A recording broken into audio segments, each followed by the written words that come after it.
Hello. Hello. Radhe Radhe Radhe Shri Radhe गुरु जी, कैसे हैं? Hello.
Om Shanti. योग यानी जोड़ या संबंध, तो सबसे पहले है मेरा इस शरीर के साथ संबंध। मैं एक आत्मा और शरीर मेरी प्रजा। मैं एक अच्छा राजा बनकर शरीर रूपी प्रजा का पालन करूं। यही है राजयोग। हे आत्मन अंतर की निगरानी तो कर अपनी। राजन तनिक तू राजधानी देख ले अपनी। हो योग युक्त कर दे काया रोग मुक्त अपनी। हो योग युक्त कर दे काया रोग मुक्त अपनी। राजन तनिक तू राजधानी देख ले अपनी। हे आत्मन। राजा सिंहासन पर बैठकर प्रजा को आज्ञा देता है, वो प्रजा पालन करती है। मैं आत्मा भाल के सिंहासन पर बैठकर अपनी हर सोच के द्वारा शरीर को शुभ आज्ञाएं सकारात्मक सोच के द्वारा दे रही हूँ। मैं एक सुशासक हूँ। तन के तुम्हारे भाल पर तेरा सिंहासन है। ये तख्त है अकाल का, तेरा ही शासन है। तेरा ही शासन है। बन राज योगी ध्यान से शुभ आज्ञा दे अपनी। हे आत्मन। राजयोग द्वारा मैं अपने सत्य और पवित्र स्वरूप का अनुभव कर रही हूँ, जिस स्थिति में परमात्मा से मेरे मन की तार जुड़ गई है और उनकी शक्तियों से मैं हर कार्य सफलतापूर्वक कर रही हूँ, अपना सौभाग्य बना रही हूँ। शुद्धता और शक्ति का तेरे ताज सिर पर है। साथ है परमित्र प्रभु का हाथ तुझ पर है। हाथ तुझ पर है। निज भाग्य पर कर मेहरबानी नित्य ही अपनी। हे आत्मन।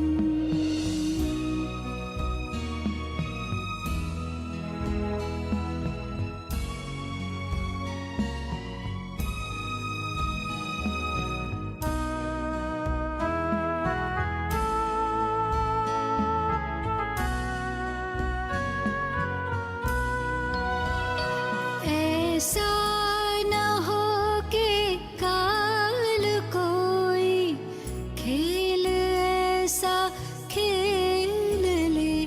तेरी प्रजा तुझसे बगावत फिर नया कोई छेड़ दे।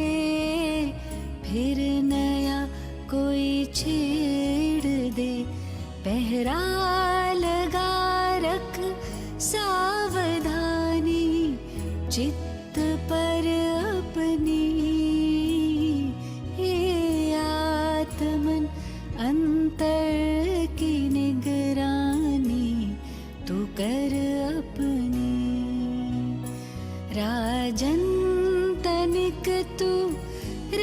राजधानी देख ले अपनी, हो योग युक्त कर दे काया रोग मुक्त अपनी। राजन तनिक तू राजधानी देख ले अपनी, हे आत्मन, हे आत्मन, हे आत्मन।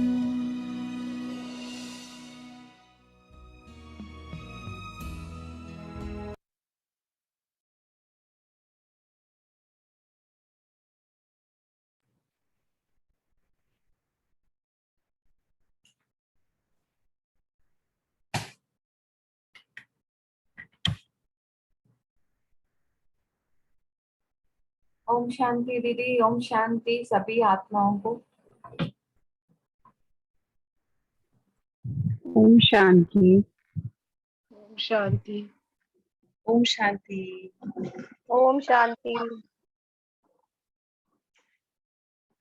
आज बाकी सभी कहाँ गए? आज तो बहुत कम लोग हैं। They'll be joining late also दीदी। अच्छा अच्छा, श्योर। तो कल जो हमने सीखा ओम था, शांति दीदी। ओम शांति नरेश भाई। तो हमने जो कल सीखा था, समझा था, वो सबने कहीं ना कहीं प्रैक्टिकल अप्लाई करने की कोशिश की। किस किस ने कहीं ना कहीं कोई ना कोई आज बात हुई सारा दिन में और कहीं ना कहीं अप्लाई की हो तो एक बार रेज करें अपना हैंड। दीपाली बहन ने की, वेरी गुड। और सुमन बहन ने भी की, राइट? ओके। और वेरी नाइस। चलिए, जो भी हम सुन रहे हैं ना एवरी डे, उसको जब तक हमने प्रैक्टिकली एक्सपेरिमेंट करके नहीं देखा तब तक वो बात हमारी अपनी नहीं बनेगी। क्योंकि हर इंसान को अच्छी बातें तो बहुत लोगों को करनी आती है, अच्छी बातें हम सभी कर सकते हैं, लेकिन प्रैक्टिकली जब तक हम करके नहीं देखेंगे ना, जो हम बाबा का ज्ञान सुन रहे हैं, तब तक वो मेरा अपना अनुभव नहीं बनेगा। इसलिए धीरे धीरे रोज प्रैक्टिस करके, अब ऐसा भी नहीं है कि पहले दिन ही मुझे बहुत बड़े बड़े अच्छे अच्छे अनुभव होने शुरू हो जाएंगे, नहीं, लेकिन हाँ, step by step move forward करेंगे, आगे बढ़ेंगे, तो धीरे धीरे हमें अभ्यास बैठेगा। कहते हैं प्रैक्टिस मेक्स मैन परफेक्ट। तो हमें प्रैक्टिस जरूर करनी है, सिर्फ सुनना नहीं है, प्रैक्टिकली करना है। तो किसी के पास पूरा दिन में आज मतलब कोई सिचुएशन ही नहीं आई है ना, अप्लाई नहीं किया ना, सिचुएशन नहीं आई ना, सब कुछ स्मूथ चला। नहीं, सिचुएशन आई दीदी, बट ये नहीं कह सकते कि करेक्ट कर पाई, बट थोड़ा सा ट्राई किया, कोशिश करी, मतलब आउट ऑफ द सीन रह के उसको देखने की कोशिश करी कि जैसा आपने कल बताया कि it's a role of human body, not the soul or like that. तो थोड़ा सा एक प्रैक्टिस करी, ट्राई किया, धीरे धीरे होगा। वेरी नाइस, ये करना बहुत अच्छा है जी। और भी कोई कुछ बोल रहे हैं?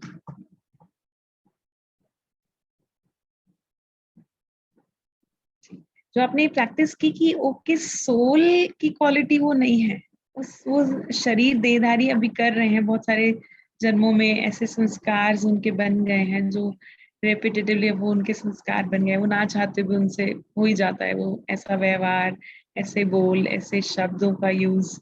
तो बहुत अच्छा है आपने ये प्रैक्टिस की कि आत्मा के 7 गुण तो बहुत अच्छे हैं, और जब भी हम किसी के भी संपर्क में आएंगे तो आत्मा के 7 गुणों के साथ मिलेंगे। जी नरेश भाई, आप कुछ कहना चाहते हैं? हाँ दीदी, मेरा आज एक एक्सपीरियंस रहा।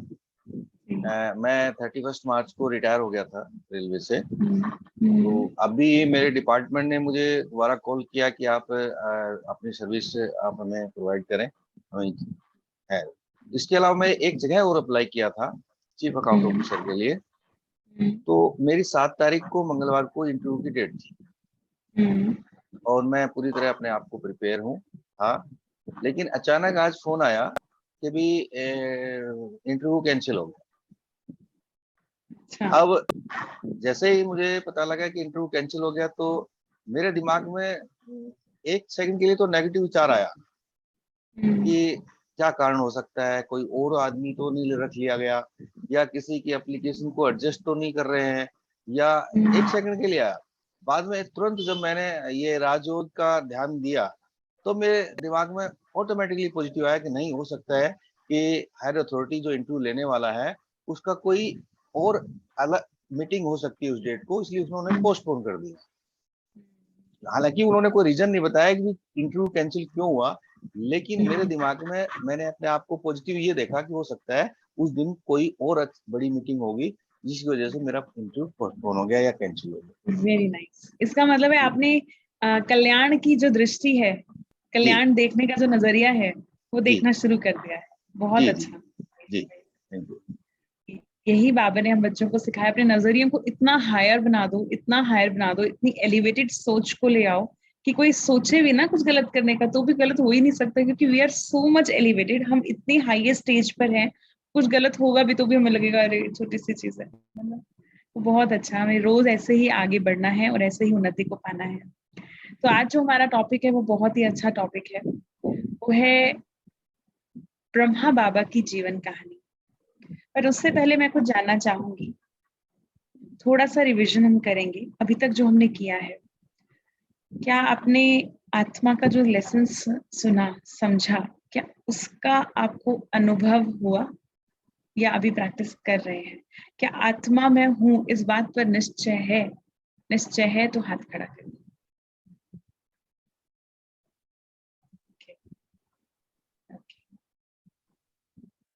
या फिर ये लगता है कि why to think about the soul, why this knowledge is, they are imparting this knowledge about the soul, भारी तो नहीं लगता है ना? देरी वन थिंग और मैं बीके मतलब ब्रह्म कुमारी अस्मिता बहन जी को मैं अभी सुन रहा था 1 घंटे पहले, तो उन्होंने कहा कि जो ये हमारा युग है, 4 युग है, यानी सतयुग से जब नीचे हम जाते हैं तो 100% से 75% और 75% से लास्ट 50% पे आ गए, तो हमारी आत्मा कुछ डिग्रेड हो गई। पहले 100% शुद्ध थी, और उस जब जैसे ही हम त्रेता युग में आए तो हमारी आत्मा डिग्रेड हो गई, यानी कुछ उसमें शुद्धिकरण या उसका शक्ति क्षीण हो गई। यहाँ पे थोड़ा सा आप प्रकाश डालें कि क्या आत्मा की शक्ति क्षीण होती है? हाँ, क्या हुआ, आत्मा में 3 शक्तियां हैं, मन, बुद्धि और संस्कार, राइट? जी। मन करने की शक्ति, बुद्धि है निर्णय करने की शक्ति, और संस्कार हमारे कैसे बनते हैं? जब भी हम कोई भी कर्म रेपिटेटिवली करते हैं तो हमारे क्या बन जाते हैं? संस्कार बन जाते हैं। संस्कार बन। तो जीवन में जब हमने सत्य व त्रेता में जब हमने जो भी कर्म किए, उन कर्मों को हम कहते हैं अकर्म, जिनका ना अच्छा है ना बुरा है, कोई भाग्य नहीं बनता। वो सिर्फ हम प्रारब्ध भोगते हैं अभी की कमाई की, जो हमने संगम युग पर कमाई की है। और जो द्वापर और कलयुग में उसमें हम जो भी कर्म करते हैं, क्योंकि उसका संवत ही कौन सा शुरू हुआ? विक्रम संवत। वो था वो जो अकर्म संवत था सत्ययुग और त्रेता का। और द्वापर और कलयुग में जब राजा विक्रमादित्य ने सोमनाथ मंदिर की स्थापना की थी और भक्ति की शुरुआत हुई थी, तब हम बॉडी कॉन्शियस में आए थे द्वापर युग में, राइट? अपने सबने सृष्टि चक्र का चैप्टर किया है। द्वापर युग में आते ही हमने सबसे पहले देखा था, oh this is my body, this is so beautiful, this is me, this is who I am. Body के भान में आए। बॉडी का भान पहले तो था नहीं, भान है, ओ ये मेरा हाथ है, मेरी डेजिग्नेशन है, मेरी पोस्ट है, मेरी पोजीशन है, this is my family, they are others, they are different. So हमने अपना पराया तेरा मेरा करना शुरू किया, क्योंकि मेरेपन का भान आया। लेकिन धीरे धीरे भान अभिमान में कन्वर्ट हो गया, जो कि कलयुग के अंत तक अभिमान चरम सीमा पर है, जिसको हम कहते हैं आज ईगो, राइट? तो अब रेपिटेटिवली द्वापर युग के बाद हमने कौन से कर्म किए? नेगेटिव वाले कर्म किए, और जो हमारी ओरिजिनलिटी थी उससे दूर होकर हमने भ्रम में जीना शुरू किया। यही जीवन है, यही मेरा शरीर है, यही मेरा परिवार है, इन्हीं को सब कुछ पाल पोस के बड़ा करना है, यही करना है। तो देह के भान में आए, तो देह कॉन्शियस में जितने भी कर्म किए उतने सारे विक्रम बन गए, क्योंकि देह का कॉन्शियसनेस केवल विक्रम कराता है, लेकिन आत्म अभिमानी स्थिति सुकर्म कराती है और हमें डिस्टर्ब नहीं होने देती। आत्म अभिमानी स्थिति होती है तो, क्योंकि बिंदु डिस्टर्ब ही नहीं हो सकती, बिंदु तो है ही स्टिल। एक बिंदु को देखो ना कैसा होता है, स्टिल ही है। डॉट लगा के देखो कहीं भी तो स्टिल है ना। लेकिन बॉडी कॉन्शियस में आते ही जैसे हम आते हैं, हम ऊपर नीचे उतराव चढ़ाव जीवन का सब कुछ देखते हैं, क्योंकि हम पूरे लिप्त हैं बॉडी में, बॉडी के संसाधनों को, जन को, संबंधों को, सबको भोगने में व्यस्त हैं। तो हमने रेपिटेटिवली कौन से कर्म करने शुरू किए? ये वाले बॉडी कॉन्शियस वाले। Body conscious. जब रेपिटेटिवली ये वाले संस्कार बन गए तो आत्मा में कट चढ़ गई, मीन्स मैल चढ़ गया, भूल गई कि मैं आत्मा हूं। और अब इतने अच्छे से भूल गई कि कहीं आत्मा की बात भी होती है तो हमें लगता है भूत प्रेत है, हमें आत्मा याद ही नहीं कि अरे मैं ही आत्मा हूँ, अरे मेरा ही तो ओरिजिनल स्वरूप बिंदु रूप है ना।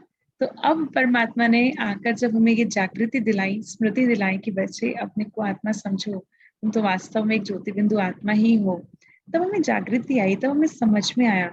आज तक भी आत्मा के बारे में बहुत सारी संस्थाओं में आपने सुना होगा, लेकिन जब भगवान ने आकर ये ज्ञान, आत्मा का इतना एक्यूरेट ज्ञान दिया ना, तब आज समझने का मन करता है कि हाँ yes this is me, this is really who I M. अब मन करता है yes this is such a peaceful state. अब वो अनुभव होता है। अभी देखो ये शालिनी बहन ने कितना अच्छा गीत बजाया था, हे आत्मा हर कर्म को करते, उसमें वो भाई को दिखाया है कि वो कैसे आत्मिक स्थिति में, इसको सोल कॉन्शियस स्टेट में वो कैसे हर जगह जा रहा है, अपने कर्म कर रहा है, ऑफिस में भी जा रहा है, मेडिटेशन रूम में भी जा रहा है। अब देखो उसके चेहरे पे कितनी अलग से दिव्यता है ना, रूहानियत है ना, और सोल कॉन्शियस दिख रहा है कि हाँ सोल कॉन्शियस है, बॉडी कॉन्शियस में आके काम नहीं कर रहा। तो परमात्मा ने जब ये याद दिलाया तो हमें आत्मा की जागृति आई। अब हम क्या कर रहे हैं, धीरे धीरे वो जो मैल चढ़ गई थी ना आत्मा के ऊपर बुराइयों की, जो हमारा हम जिसको कहते हैं नेचुरली तो है, हम उसने गुस्सा किया तो हमने भी गुस्सा कर दिया, जो हम सोचते हैं ये सब कुछ तो नेचुरल है, जो हम गलत भी कर रहे हैं उसको भी हम सही मानते हैं आज, तो हम उस गलत को अब सही कर रहे हैं। तो मतलब आत्मा डिप्लीट हुई है ना, क्योंकि हम गलत को भी सही मानने लग गए, क्योंकि सत्य सही क्या है उसकी पहचान ही नहीं थी। कल भी मैंने पूछा तो सत्य की पहचान क्या होती है? सत्य की सबसे बड़ी पहचान होती है वो एक होता है। झूठ अनेक हो सकते हैं। हाँ, क्या कहा आपने नरेश भाई? Light of divine. Light of divine and सत्य एक है, इसलिए कहते हैं truth is one, God is one and god is truth. कहते हैं god is one and god is truth, means truth is equals to one. ये लॉ है ना एक, यस, मैथमेटिक्स में भी हम करते थे। तो ट्रूथ इज ऑलवेज वन, झूठ अनेक हो सकते हैं, सत्य या तो होगा या फिर नहीं होगा। ये सत्य की परख है। और दूसरी सत्य की परख है, सत्य कभी भी अपने आप को सिद्ध नहीं करेगा, जिद नहीं करेगा। सत्य होगा ना, क्योंकि वो निश्चिंत है, मैं सत्य की राह पर हूँ। सत्य बहुत बड़ी अथॉरिटी है। तो सत्य अथॉरिटी वाला जो होता है ना, वो कभी भी जिद और सिद्ध नहीं करता कि नहीं मैं सही हूँ। वो जस्टिफिकेशंस नहीं देगा, क्योंकि उसे जस्टिफिकेशंस देने में अपनी एनर्जी वेस्ट लगती है। क्योंकि सत्य अपने आप सिद्ध होता है। ये तो धरती पर और भी लोग कहते हैं ना, सत्य आज नहीं तो कल बाहर आ ही जाता है। सत्य की नाव हिलेगी डोलेगी पर डूबेगी नहीं। तो यही है सत्य की पहचान। एक तो वो एक होगा, और दूसरा वो सत्य वाला व्यक्ति होगा ना, वो कभी भी जिद और सिद्ध नहीं करेगा। झूठ वाला बार बार अपनी बात को सिद्ध करेगा, मैं ये हूँ। उसी से बड़ों को पता लग जाता है, उसी को सीनियर मैनेजमेंट को पता लग जाता है कौन कितना पानी में है ना। चना बाजना है ना, जहाँ कहीं दाल में काला होता है ना, तो जरूर अपने आप को सिद्ध करता है। बार बार सिद्ध करने की कोशिश करेगा, बार बार जस्टिफिकेशंस देगा, बार बार किसी के रेफरेंसेस देगा, देखो ऐसे हुआ था वैसे हुआ था। लेकिन जो सत्य होगा वो एक बार कह देगा, मानना है मानो, नहीं मानना है ठीक है, दैट्स योर चॉइस। आपको डिस्टर्ब रहना है हमारे बारे में गलत सोच के, okay let it be, because मैंने एक बार कहा ये सत्य है। अब मानना या ना मानना तो सामने वाले के ऊपर है ना, और हम उसके बिहेवियर को कंट्रोल नहीं कर सकते, राइट। तो हमें अपनी बात एक बार जरूर सच्चाई से कहनी है, लेकिन उसमें टेंशन हम मिक्सचर ना करें अपने फायदे के लिए, या फिर अपनी कोई गलती को छिपाने के लिए हम उसमें मिक्सचर ना करें। गलती भी करें तो एक्सेप्ट कर लें, हाँ मुझसे ये गलती हुई है, मुझे क्योंकि मेरा नजरिया ऐसा कहता था इसलिए मैंने ऐसा कह दिया और कर दिया, बाकी अगर आपको इससे प्रॉब्लम है तो मैं अगली बार से ध्यान रखूंगी। लेकिन झूठ कह के छिपाना नहीं है। हम कई बार पता झूठ को छिपाते हैं, सच को छिपाते हैं, वो भी तो एक प्रकार का झूठ ही हो गया ना। तो झूठ नहीं, हम सत्यता की अथॉरिटी बने। जब अथॉरिटी होगी ना तो हम कहने के लिए हमारे अंदर ताकत भी होगी। लेकिन जब हम मैनिपुलेटिव होते हैं तो फिर हमारी बात पर कोई विश्वास भी नहीं करता, फिर हमें बार बार समझाना पड़ता है। तो हमें बार बार नहीं समझाना पड़े, इसका मतलब हमारे अंदर शक्ति की कमी है, सत्यता की। इसको कहते हैं अथॉरिटी, सत्यता की अथॉरिटी, राइट। तो ये था आत्मा का परिचय। आपको क्लियर हुआ कि मैं आत्मा हूँ। आत्मा कैसे काम करते हैं? शरीर, इन 3 शक्तियों से, मन बुद्धि संस्कार से काम करती है। और ये श्योर है कि मैं आत्मा हूँ, तभी इस वोकल कोड के द्वारा भी बोल पा रही हूँ और आप इन कानों के द्वारा सुन पा रहे हैं। वरना मृत शरीर में कान भी होंगे, वोकल कोड भी होगा, लेकिन वो बोल नहीं पाती। अपने घर गृहस्थियों के सारे आसपास बैठती है, परिवार के पास होती है, लेकिन किसी के आंसू नहीं पहुंचते, क्योंकि आत्मा जो मूल थी, इस शरीर को ताकत दे रही थी, वो निकल जाती है। तो पहला चैप्टर वो क्लियर हुआ, मैं आत्मा हूँ। दूसरा, परमात्मा का परिचय क्लियर हुआ कि परमात्मा वास्तव में एक है और निराकार है। और परमात्मा कौन होना चाहिए, बताओ? परमात्मा की परख कैसे करेंगे? ऐसा कौन सा आधार है जिससे हमें पता लगेगा ये भगवान ही है, उसके अलावा और कोई नहीं?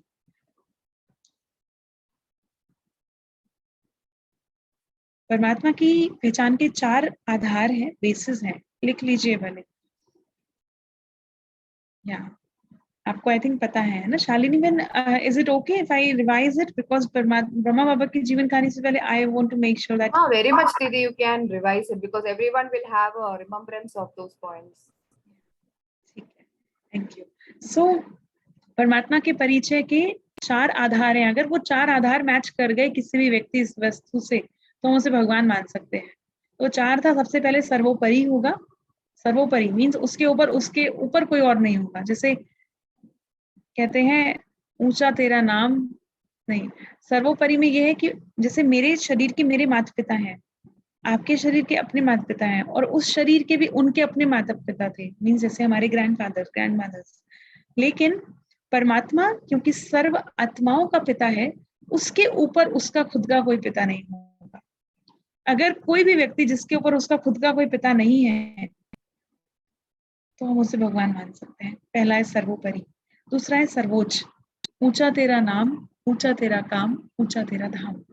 उसे हमेशा ऊपर की ओर, चाहे अल्लाह, ओ अल्लाह अकबर कहा, चाहे हे प्रभु कहा, ओ गॉड कहा, हमेशा ऊपर करके याद किया, तो जरूर वो ऊपर कहीं रहने वाला है। तो सर्वोच्च, सर्वोपरि। तीसरा, सर्वधर्म माननीय। ऐसा नहीं होगा सिर्फ हिंदूज कृष्ण जी को मानते हैं, क्रिश्चियंस क्राइस्ट को मानते हैं, नहीं।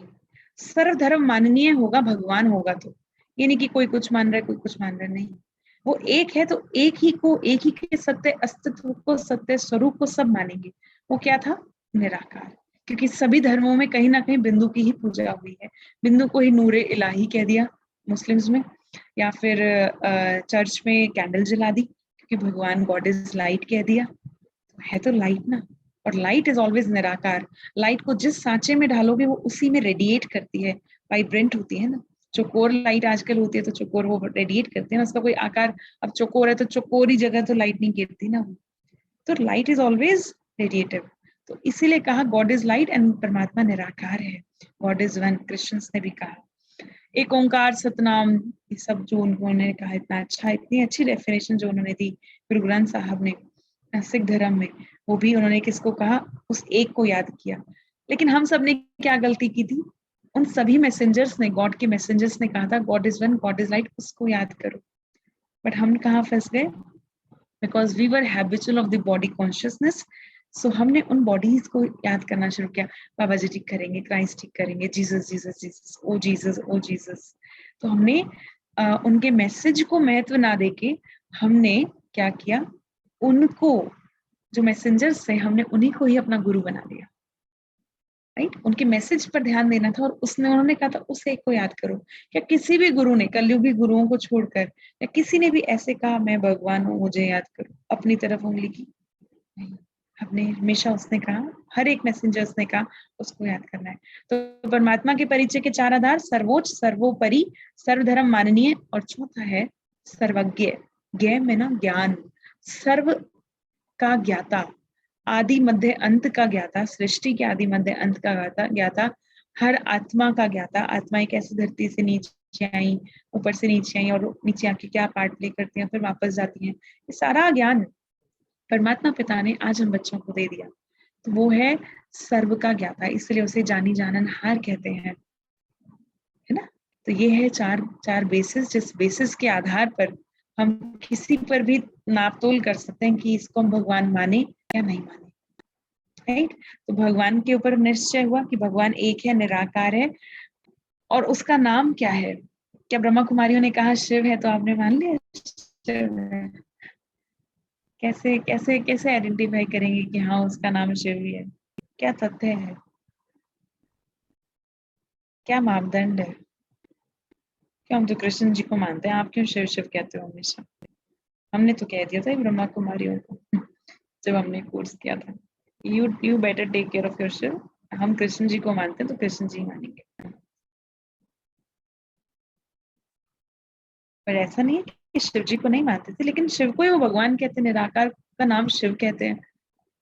तो हाउ, इसके लिए सिर्फ एक ही छोटी सी पॉइंट मैं दूंगी, जो परमात्मा ने कहा, इस दुनिया में आपको सबसे बेहतर कौन जानता है, बताएं। हम खुद। Very good. हम अपने आप को सबसे बेहतर जानते हैं। हम कैसा सोचते हैं, क्या हमारी स्ट्रैटेजीज हैं, क्या हम किस वे ऑफ, मेरा वर्किंग क्या है, कैसा सोच है मेरा। हम अपने आप को जितना बेहतर जानते हैं उतना हमसे बेहतर हमको कोई नहीं जानता। इसी प्रकार भगवान को भी भगवान से बेहतर कोई नहीं जानता। तब तक भगवान स्वयं धरती पर आकर हमें ये नहीं बता देते कि मैं ये हूँ, ऐसा हूँ, तब तक हम उसे जानते नहीं है। तब तक हम उन्हें हर ग्रंथों को पढ़कर या फिर सहारे लेकर, मैसेंजर्स का सहारा लेके हम उन तक पहुंचने की कोशिश करते हैं। लेकिन अब ये महान संगम युग, जो महान कल्याणकारी युग है, इसका नाम ही है इंग्लिश में मोस्ट ऑस्पिशियस कॉन्फ्लुएंस एज, और हिंदी में महान कल्याणकारी संगम युग। इस महान कल्याणकारी संगम युग पर भगवान धरती पर स्वयं आते हैं, अपना परिचय देते हैं खुद का, और हमें हमारी पहचान याद दिलाते हैं कि तुम वास्तव में आए कहाँ से थे।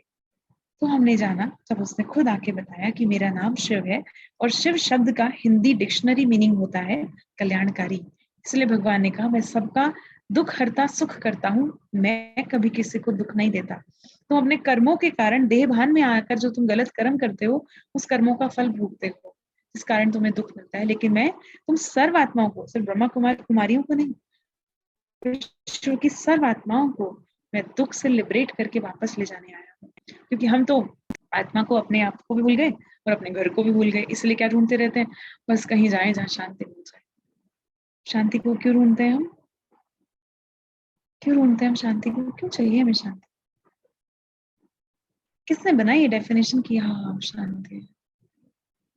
पता है किसने बनाई? हमने बनाई। हम सब की अपनी अपनी डेफिनेशंस है, लेकिन वो पता है ओरिजिन क्या है उसका? क्योंकि आत्मा का जो घर है ना, शांति धाम, वो उस स्वीट साइलेंस होम में रहने वाली है वास्तव में। और वो जब यहाँ पर आकर इतनी इंटैंगल्ड हो गई है ना, धरती पर आकर इतने संबंधों को निभाकर, इतने जन्म बाय जन्म कार्मिक अकाउंट्स को क्लियर करके, सेटल करके, नए बनाकर इतना थक गई है। इसीलिए कहा, भैया ने कहा ना, नरेश भाई थे, उन्होंने कहा ना कि आत्मा के अर्थात में डिप्लीट होती है, तो वास्तव में इतनी डिप्लीट हो गई कि अब बस उसे शांति चाहिए। सबसे पहले सुख हो ना हो, पहले शांति रहे घर में। क्यों चाहिए शांति? क्योंकि हम वास्तव में उस घर से बिलोंग करते हैं। अब उस घर को छोड़े इतना समय हो गया, कोई इंसान अपने घर से 4 साल के लिए फॉरेन कंट्री चला जाए, अपने घर में आके जो सुकून मिलता है ना, वो किसी होटल के बेड पे नहीं मिलता है ना। अपने घर में आके अपने घर का पानी कितना अच्छा लगता है। चाहे हम कितने भी फॉरेन कंट्री, फॉरेन टूर्स पे चले जाएं, कितने भी चले जाएं, अपना घर तो अपना घर होता है ना। ऐसे आत्मा अपने घर से बहुत समय से दूर है, इसलिए आज हम शांति ढूंढ रहे हैं, लेकिन गलत स्थान पर, यहाँ पर ढूंढ रहे हैं, इस धरती पर। क्योंकि हम खुद को भूल गए कि मैं आत्मा हूँ। और आत्मा कहाँ से आई है? परम धाम से आई है, शांति धाम से आई है। स्वीट साइलेंस ओम में हम शांति की दुनिया में रहते थे। एक बिंदु को क्या चाहिए? कुछ नहीं चाहिए। आत्मा में, आत्मा का स्वधर्म ही शांति है, और हम शांति को बाहर ढूंढने लग गए। तो ये क्लियर हो गया कि परमात्मा परम धाम से आए, हम आत्माओं को धरती पर भेजा, सारा ज्ञान अब दे रहे हैं, एक्यूरेट ज्ञान, और बिना सिर पैर का ज्ञान नहीं है। हमने तो बहुत अच्छे से इसको वेरीफाई किया है हर तरह से। हम भी ऐसे नहीं आए इस ऑर्गेनाइजेशन में कि ऐसे ही इन्होंने कुछ कहा और मान लिया, नहीं। हर चीज को अच्छे से परखा है। कोई भी बात ना बिना सिर पैर की नहीं लगती। और कोई एक बात कहीं पे अटकते भी है ना, तो वो अगले ही पल मुरली में क्लियर हो जाती है कि ये ऐसी है। तो बैक टू द पॉइंट, परमात्मा का परिचय समझ में आया, आत्मा का परिचय समझ में आया कि मैं आत्मा हूँ, निश्चय हुआ। परमात्मा पर भी निश्चय हुआ कि हाँ वही एक परम पिता है जो हमें इतना गहरा ज्ञान दे भी सकता है, वरना आज तक धरती पर कोई नहीं हुआ जिसने हमें ऐसा ज्ञान दिया, इतनी क्लैरिटी से हमें समझाया हो। तीसरा है कनेक्शन, आत्मा और परमात्मा का मिलन कैसे होगा। शालिनी बहन, इनका हुआ है ना आत्मा परमात्मा का कनेक्शन, मेडिटेशन का चैप्टर? हाँ दीदी हुआ है। हुआ है, मेडिटेशन हुआ है, फिर सृष्टि चक्र हुआ है, फिर वो हुआ है ये लक्ष्य। शक्तियों का भी हुआ है। एक मिनट,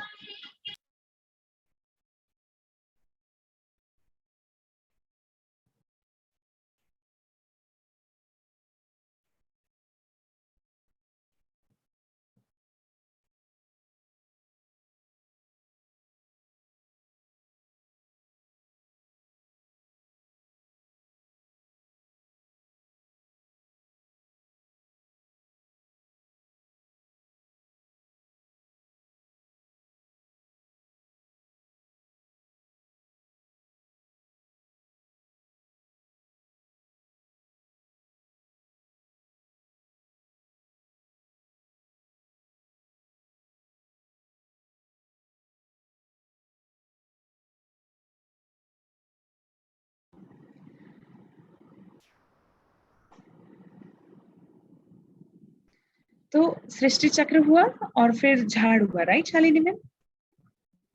हाँ दीदी, है ना, उसके शक्ति बाद भी भी और कुछ हुआ है? हाँ, अष्ट शक्तियों अशक्ति का हो भी गया? क्लास। हाँ हाँ हाँ। अरे वाह, वेरी नाइस। ठीक है, उसके बाद और भी कुछ हुआ है? सृष्टि चक्र के बाद कल हमने कर्मा फिलॉसफी ली थी, सॉरी इसके बाद अशक्तियों के बाद। ठीक है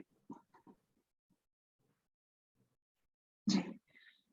सो ब्रह्मा बाबा की कहानी, अब इतनी सारी बातें हमने सुन ली, अष्ट शक्तियां भी आपने सुन ली। अष्ट शक्तियों में सिर्फ एक लाइन कहना चाहूंगी, जीवन भर में जो भी पेपर्स आएंगे, जो भी टेस्ट पेपर्स आपके पास आएंगे, वो टेस्ट पेपर्स बस यही टेस्ट करने के लिए आएंगे कि आपके अंदर कौन सी शक्ति कितनी भरी हुई है।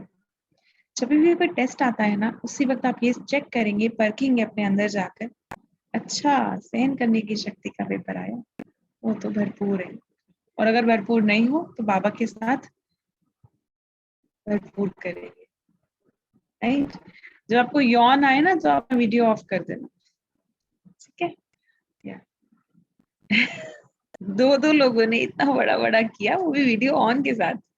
चलिए कोई बात नहीं। तो अष्ट शक्तियों की चेकिंग कैसे करेंगे कि कौन से पेपर आया है, ये चेक करना है कौन सी शक्ति का पेपर आएगा। जीवन भर में जितने भी पेपर आएंगे वो सिर्फ यही चेक करने के लिए आएंगे कि कौन सी शक्ति की कमी है या फिर कौन सा गुण आपके अंदर है। अब आप बाबा के बच्चे हो तो सर्व शक्तियों से संपन्न हो, सर्व गुणों की अब आपको पहचान है, तो आपको यूज करना आना चाहिए कि कौन से समय पर, किस स्थान पर, किस परिस्थिति में कौन सी शक्ति को मुझे यूज करना है। इसके लिए चाहिए परख शक्ति। तो परख शक्ति को आपको सबसे पहले अमृत वेले भरना है। परख शक्ति को भर लेंगे तो पता लग जाएगा कहाँ समाना है, कहाँ सहन करना है, कहाँ सामना करना है। अगर परख शक्ति नहीं होगी तो हम जहाँ सामना करना होगा वहां सहन कर लेंगे, और जहां सहन करना होगा वहां चौड़े हो जाएंगे, वहां सामना कर लेंगे। तो इसलिए परख शक्ति भरनी है। अब आज शक्तियां भी सुन ली, परमात्मा का ज्ञान भी सुन लिया। अब ये बताओ, परमात्मा ने इतना सारा ज्ञान क्या आकाशवाणी से दे दिया है? कैसे दिया, कैसे दिया? कोई ग्रंथ व्रंथ में लिखा है? ये ब्रह्मा कुमारियों के पास ये ज्ञान कहाँ से आया? ये ज्ञान आया, हाँ नीतू बहन बताएं। हाँ, ये ज्ञान आया राजयोग जैसा से। कि हमने ब्रह्मा बाबा के तन में शिव बाबा आते थे और उन्होंने ये ज्ञान दिया, और ये फिर आगे बढ़ता गया कि हमारी दादियों के तन में भी आए, और फिर हमारे सबको मुरलियों के थ्रू ये सभी सेंटर्स में और जो भी लोग जाते हैं वहाँ उनको ये ज्ञान मिलता है। इसको क्लैरिटी से समझेंगे। भगवान के देने के 3 तरीके हैं। मान लीजिए मेरे फोन में आज नेटवर्क है, आपके फोन में नेटवर्क नहीं है, मैं 10 टाइम्स डायल कर रही हूँ, क्या आप तक पहुंचेगा? क्यों? मेरे फोन में नेटवर्क नहीं है। नेटवर्क नहीं है। इसलिए सबसे पहला तरीका, भगवान क्योंकि निराकार है, वो निराकारी आत्माओं से रोज बात करता है, सिर्फ ब्रह्मा कुमारियों से नहीं, विश्व की सर्व आत्माओं से रोज बात करता है।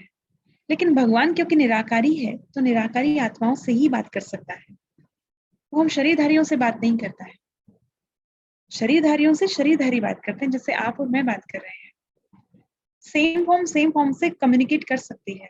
और मेडिटेशन का सबसे पहला मीनिंग क्या बताया था? Having a constant and continuous relationship and having a conversation between you and God. ये है परमात्मा से मिलन की या योग करने की डेफिनेशन। सहज शब्दों में भगवान से रोज बात करना।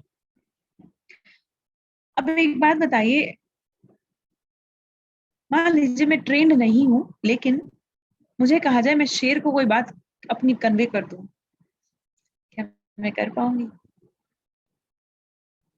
नहीं कर पाऊंगी। कोशिश तो लेकिन हाँ जी, कोशिश तो कर सकते हैं। कोशिश करने जाऊंगी तो मेरा ही नुकसान हो जाएगा भैया। आप ऐसी कोशिश नहीं करूंगी मैं। लेकिन मैं ये कहना चाहती हूँ, सेम स्पीशीज को कम्युनिकेट करती है। दो कैट आपस में बात कर सकते हैं, दो पीकॉक आपस में कम्युनिकेट कर सकते हैं, तभी तो वो साथ होते हैं, तभी तो वो लड़ते हैं, कभी कभी वो घूमते हैं, डांस करते हैं एक साथ, है ना। ऐसे ही सेम स्पीशीज को कम्युनिकेट कर सकती है, जैसे मनुष्य मनुष्य को कर सकता है, जानवर जानवर को कर सकता है। लेकिन परमात्मा क्योंकि निराकार है, वो हम देहधारियों से बात नहीं कर सकता, वो भी सोल से बात करता है, आत्माओं को। जैसे पेड़ में बीज को पानी दिया जाता है, ना कि पत्तियों, ना कि टहनियों को। ऐसे ही परमात्मा, ना कि हम बीज, ना कि हम टहनियों से या पत्तों से या फूलों से बात करें, वो हम बीज से बात करता है, आत्मा से बात करता है। लेकिन हमें तो याद ही नहीं है कि मैं आत्मा हूँ, तो कैसे बात करेगा? मतलब वो बात तो करता है रोज। जो मैंने कहा, टावर हमारा है नहीं यहाँ का, रोज बात कर रहा है, टावर नहीं है तो उसका फोन मिल ही नहीं रहा, हम तक उसकी बात पहुंच ही नहीं पा रही। समझ में आ गया? क्लियर हुआ? तो भगवान का पहला देने का तरीका, भगवान निराकारी आत्माओं से बात करता है, रोज बात करता है। Means soul to supreme soul connection होगा, तब हमें रोज का ज्ञान समझ में आ जाएगा, राइट। दूसरा तरीका भगवान के देने का, जो भक्ति में गायन हुआ, तेरी एक नजर से निहाल हो गए। भगवान आकर हम बच्चों को अपना सत्य ज्ञान देते हैं।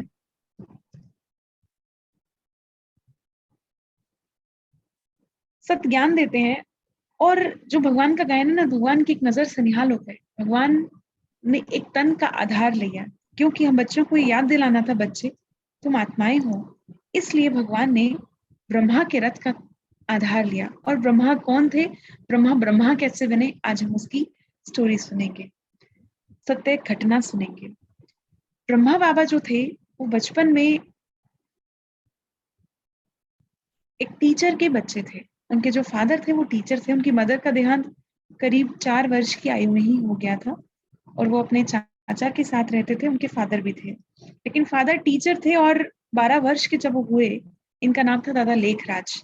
और दादा लेखराज, इनको दादा सब प्यार से सिंधी भाषा में दादा बड़े भाई को कहते हैं, दादा लेखराज के नाम से प्रसिद्ध थे। लखी बाबू भी इन्हें कहते थे। तो ये जो लेखराज थे, ये बचपन में 12 साल की आयु में इन्होंने अपने फादर को भी खो दिया। अब ये अपने चाचा के साथ रहते थे, और फिर इन्होंने अपनी पढ़ाई को कंटिन्यू किया, लेकिन पढ़ाई के साथ साथ ये जॉब भी करते थे।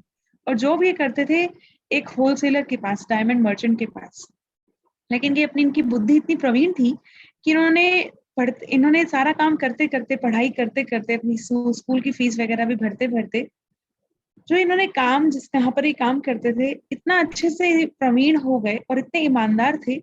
इनका आचरण बहुत ही ऊंचा था। इतने प्रवीण हो गए कि इन्होंने बड़े होकर खुद का ही अपना डायमंड का होलसेल का बिजनेस खड़ा कर लिया। तो ये बहुत बड़े डायमंड के व्यापारी थे।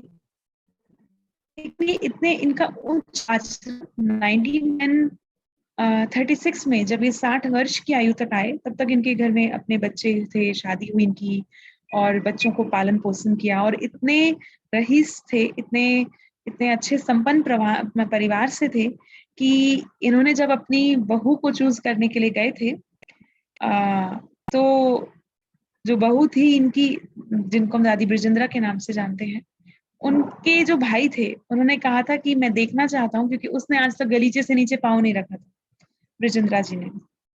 तो उनके भाई ने एक दिन टेस्ट करने के लिए आए थे ब्रह्मा बाबा के पास कि क्या बाबा के पास इतनी धन धन है, संपन्नता, ठीक है डायमंड मर्चेंट है, लेकिन इतनी है कि मेरी बहन को उस घर में कोई भी प्रॉब्लम नहीं होगी, कोई भी जैसे उसने तो आज तक पानी का ग्लास भी खुद नहीं लिया है, तो इतनी संपन्नता से क्या बाबा रख पाएंगे मेरी बहन को।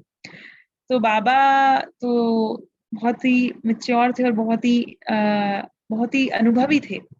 तो उन्होंने उनकी मंशा को जान लिया था और उन्होंने इस तरीके से थोड़ा प्रदर्शन किया था कि उन्हें समझ में आ गया था कि इस घर से बेहतर मेरी बहन के लिए कोई घर नहीं हो सकता।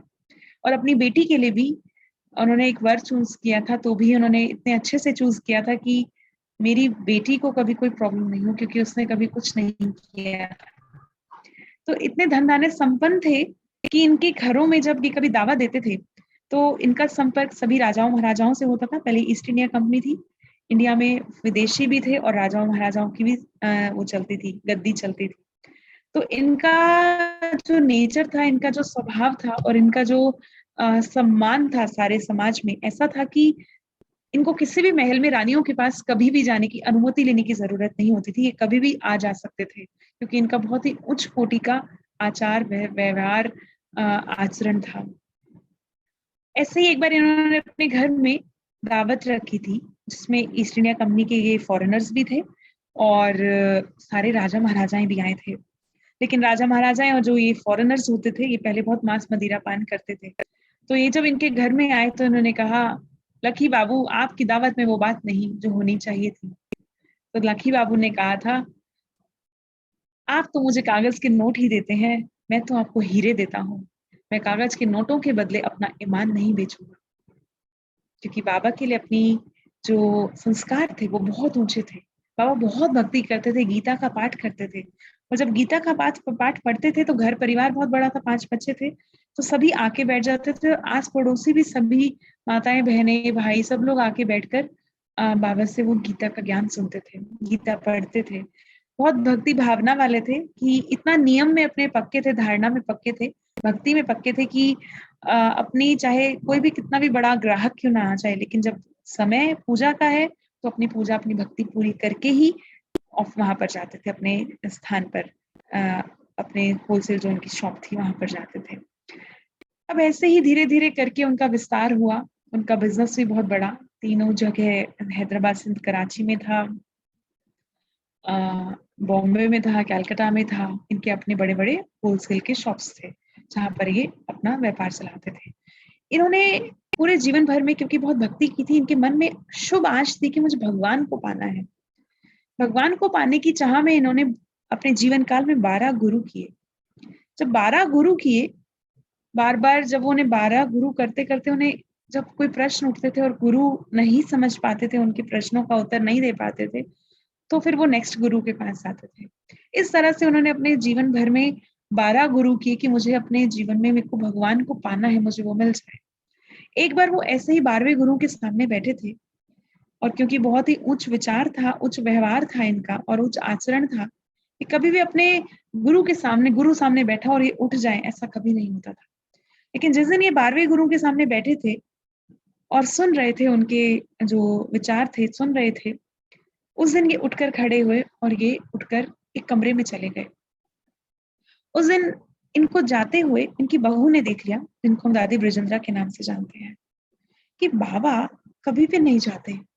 जब गुरु बैठा और साथ साथ प्रवचन चला रहे हो तब तो वो कभी नहीं उठते, और ये आज उठकर क्यों गए, कहाँ गए?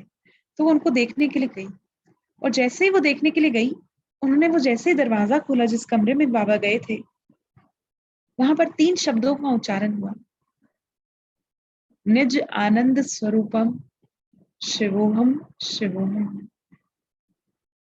निज ज्ञान स्वरूपम शिवोहम शिवोहम, निज प्रेम स्वरूपम शिवोहम शिवोहम।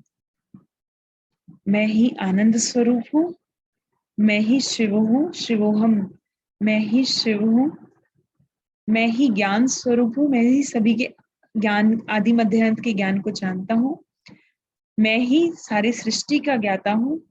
इसका जो मीनिंग है यथार्थ, जो 3 शब्दों का उच्चारण हुआ, और मैं ही सबका सुख का दाता प्रेम का सागर हूँ। ये जो तीनों शब्द उच्चारित हुए और कमरा जैसे उन्होंने खोला तो बाबा की आंखें बिल्कुल लाल थी और सामने से ऐसे कुछ वर्ड्स वो उच्चारित हो रहे थे, जिसको ब्रह्मा बाबा भी सुन रहे थे, ये दादा लेखराज भी सुन रहे थे, और इन वर्ड्स को दादी ब्रजेंद्रा ने भी सुना। और सारे कमरे में ऐसा था कि जैसे कोई बहुत पावर सी हो, लाल सा प्रकाश सा उन्हें दिखा। अब वो घबरा गई और वो दरवाजा बंद करके बाहर आ गई। और थोड़ी देर के बाद ब्रह्मा बाबा, दादा लेखराज भी बाहर आए। अब ये जैसे ही बाहर आए, ये अपने गुरु के चरणों में नतमस्तक हो गए और उन्होंने कहा, हे गुरुदेव, अभी भी आपने जो मुझे अनुभव कराया, कृपया उसको आप उसकी व्याख्या कीजिए, उसको बताइए कि वो क्या है। लेकिन जैसे ही उन्होंने ये प्रश्न पूछा तो उनके गुरु के चेहरे से समझ में आया कि उनको पता ही नहीं है कि इनको क्या अनुभव हुआ है अभी अभी, इन्हें समझ में नहीं आया। कि फिर अपने गुरु ने कुछ जो बातें विचार चलाए थे वो चल रहे थे, कि फिर वो भूल गए, फिर ऐसे बात आई गई सी हो गई कि ठीक है ये हुआ। धीरे धीरे एक बार में बैठे, बॉम्बे में बैठे थे, तो इन्हें 3 महा साक्षात्कार हुए। और 3 साक्षात्कार क्या हुए? सबसे पहला इस पुरानी दुनिया का, इस कलयुगी दुनिया का महाविनाश देखा अलग अलग तरीके से। नेचुरल कैलेमिटीज से पूरे विश्व का विनाश तहस नहस होते हुए देखा, एटॉमिक वॉर से देखा और सिविल वॉर से देखा। एटॉमिक वॉर जो न्यूक्लियर वॉर होगा, और तीसरा देखा जो सिविल वॉर, सब धर्मों के नाम पर एक दूसरे से युद्ध करेंगे। तो इस तरीके से इन्होंने युद्ध देखा होता हुआ, जिसे देख करके कहने लगे, ओ प्रभु बस करो, मैं और सहन नहीं कर सकता, क्योंकि इतना महाविनाश का साक्षात्कार किया। अगले ही पल इनको एक और साक्षात्कार हुआ, जो कि बहुत स्वर्णिम दुनिया, सुख शांति से भरपूर, संपत्ति से भरपूर, हर प्रकार से संपन्न संपूर्ण दुनिया का इन्होंने साक्षात्कार किया। इस दुनिया को देखकर ही इनको बहुत अच्छा लगा, बहुत सुकून लगा कि ऐसी भी दुनिया धरती पर हो सकती है। सभी देवी देवताओं को देखा और एक सुंदर सुखमय संसार को देखा। जब ये संसार को देखा तो इन्हें बहुत सुकून हुआ। फिर तीसरा साक्षात्कार इन्हें हुआ कि परमात्मा कैसे इस नई दुनिया की स्थापना कराने का कार्य कराना चाहते हैं, और इस पुरानी दुनिया का विनाश कराए, नई दुनिया की सत धर्म की, एक धर्म की स्थापना कराना चाहते हैं। तो ये इन्होंने 3 साक्षात्कार किए। लेकिन फिर ये साक्षात्कार किया, थोड़ा देर प्रभाव रहा, फिर ये वापस वैसे ही अपने बिजनेस में, वही सब कुछ जैसा जीवन चलती है।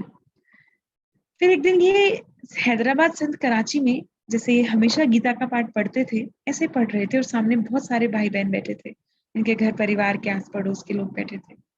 उस दिन क्या हुआ, ब्रह्मा बाबा ने बुक को बंद किया, गीता की बुक को, और बंद करके साइड रखा बहुत आदर से, और सामने देखकर कुछ बोलने लगे।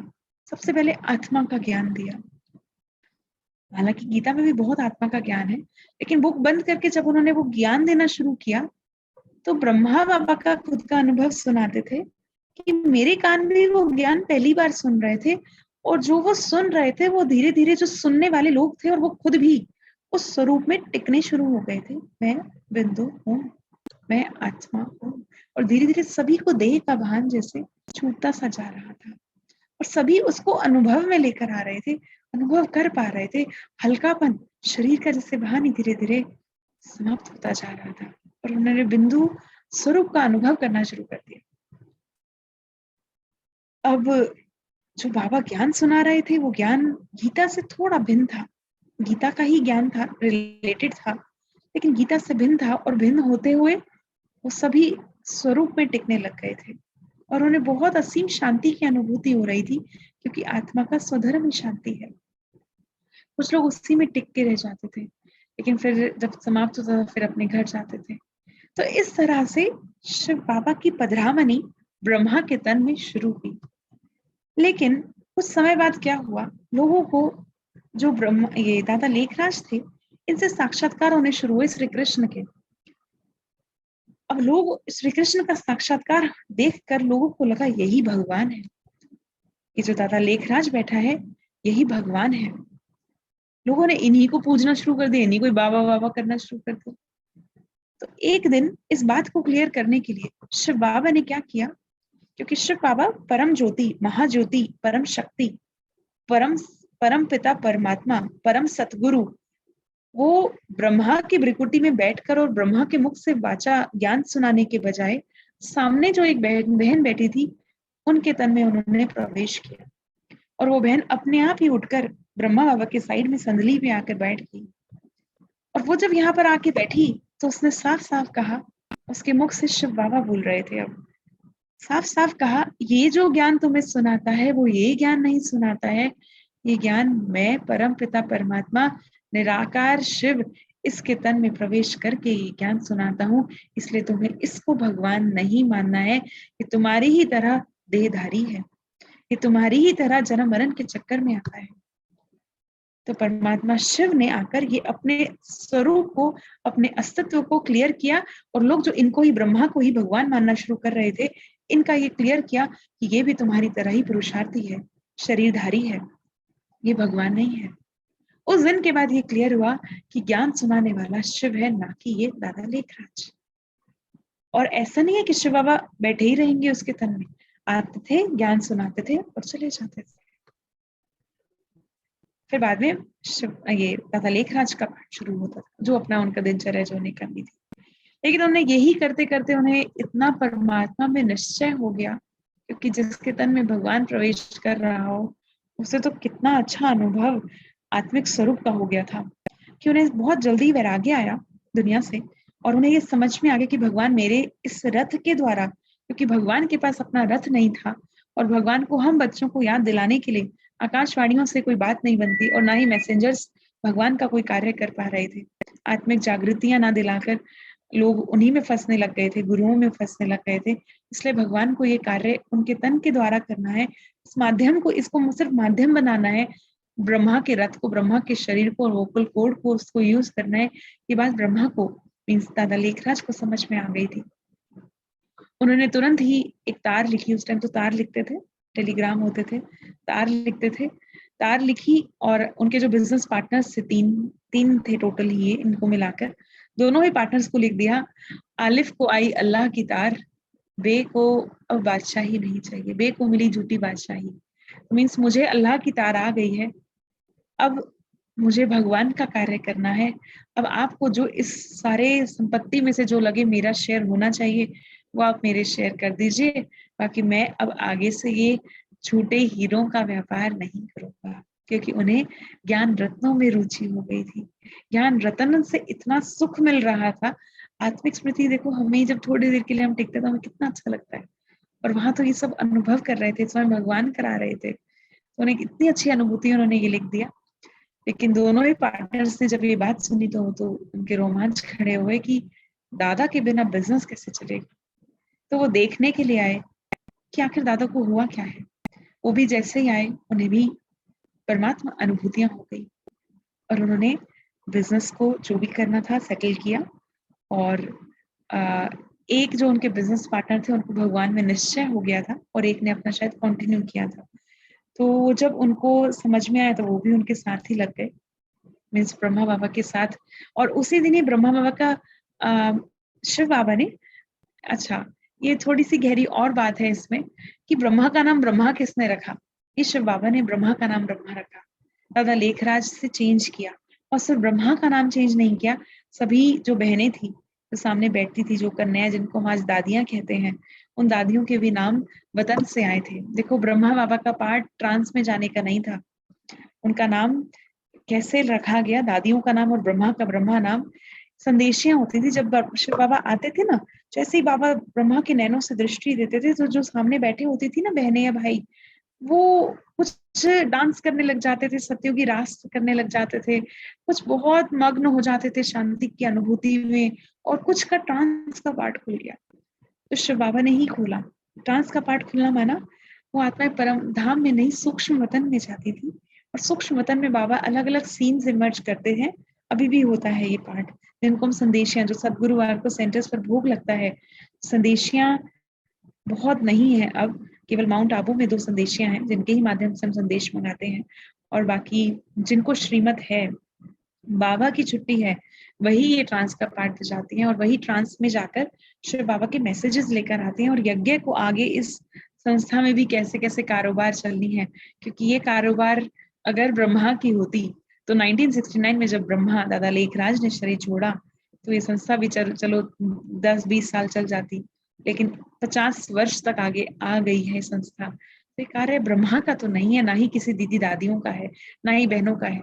ये कार्य स्वयं परमपिता परमात्मा निराकार शिव का है। जो ये कार्य आज तक भी इतना चल रहा है और इतने लोग घर गृहस्थ में रहते हुए इस बात को कर पा रहे हैं। वरना एक भी गुरु संत महात्मा में ताकत नहीं है जो भगवान ने ज्ञान दिया है प्रैक्टिकल घर गृहस्थ में रहकर करने का।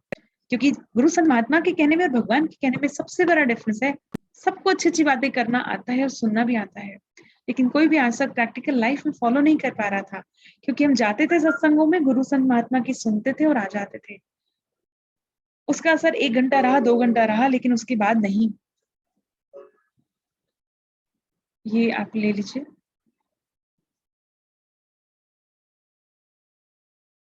तो ये कार्य भगवान जब कहते हैं हम बच्चों को कुछ भी, तो भगवान सिर्फ कहते नहीं है, कहने के साथ बच्चों को करने की शक्ति देते हैं, क्षमता देते हैं। कहते हैं बच्चे पहले पहली सीढ़ी चढ़ेंगे, फिर दूसरी, फिर दूसरा कदम, फिर तीसरा कदम।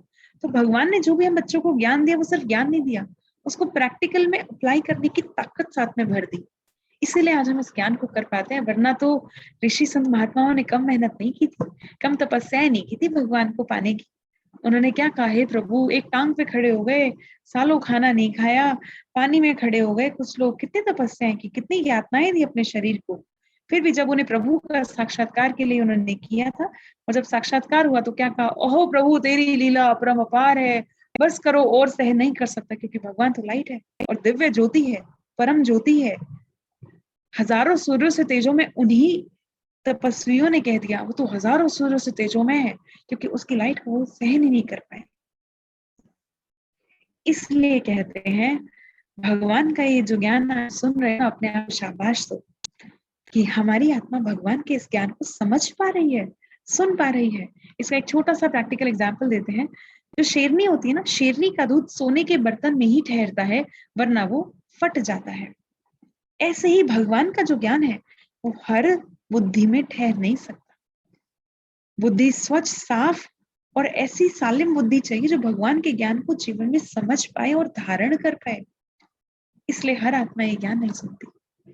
इसलिए गीता में लिखा हुआ है, जब भगवान धरती पर आएंगे तो कोटों में कोई और कोई में भी कोई ही भगवान को जो है जैसा यथार्थ रीति, कोटों में कोई, करोड़ों में कोई और कोई में भी कोई ही उन्हें पहचान पाएंगे।